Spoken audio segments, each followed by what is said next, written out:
ഡൽഹിയിലെ വമ്പൻ സ്ഫോടനത്തിന് ശേഷം പാകിസ്ഥാനിൽ എങ്ങും ഭീതി പരക്കുകയാണ്. പാകിസ്ഥാൻ റെഡ് അലർട്ട് പ്രഖ്യാപിച്ചിട്ടുണ്ട്. വിമാനങ്ങളൊന്നും തന്നെ പറക്കുന്നില്ല.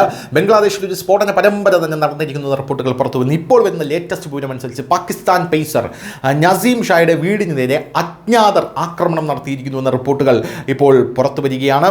ഇപ്പോഴിതാ നമുക്ക് മനസ്സിലാകുന്നത് പാകിസ്ഥാൻ പേസർ നസീം ഷായുടെ ഖൈബർ പഖ്തൂൺഖ്വ മേഖലയുടെ വസതി തിങ്കളാഴ്ച പുലർച്ചെ അജ്ഞാതർ ലക്ഷ്യമിട്ടു എന്ന റിപ്പോർട്ടുകൾ വരുന്നു. പുലർച്ചെ 1:45 ആക്രമണം ഷായുടെ വീടിന്റെ പ്രധാന ഗേറ്റിലേക്ക് വെടിയുതിർത്തത്. വെടിയുണ്ടകൾ അവശേഷിച്ചു. ഷായുടെ കുടുംബം താമസിക്കുന്ന പ്രദേശമായ ലോവർ ദിർ പോലീസിനെ ഉദ്ധരിച്ച് പാകിസ്ഥാൻ ആസ്ഥാനമായിട്ടുള്ള ഡോൺ ന്യൂസ് ഔട്ട്ലെറ്റാണ് സംഭവ വികാസങ്ങൾ റിപ്പോർട്ട് ചെയ്യുന്നത്. വെടിയുതിർത്ത ശേഷം ആക്രമികൾ ഓടി രക്ഷപ്പെട്ടു. ഇതുവരെ ആരെയും തിരിച്ചറിഞ്ഞിട്ടില്ല. ഇക്കാര്യത്തിൽ അന്വേഷണം ആരംഭിച്ചിട്ടുണ്ടെന്ന് റിപ്പോർട്ടുകൾ വരുന്നു. അതേസമയം ക്രിക്കറ്റ് കളിക്കാരന്റെ വീടിന് ചുറ്റും സുരക്ഷ വർദ്ധിപ്പിച്ചിട്ടുണ്ട്. സംഭവത്തിന്റെ CCTV ദൃശ്യങ്ങൾ പരിശോധിച്ചുകൊണ്ടിരിക്കുകയാണ് എന്നും അറിയാനായി സാധിക്കുന്നു. News desk, news India Malayalam.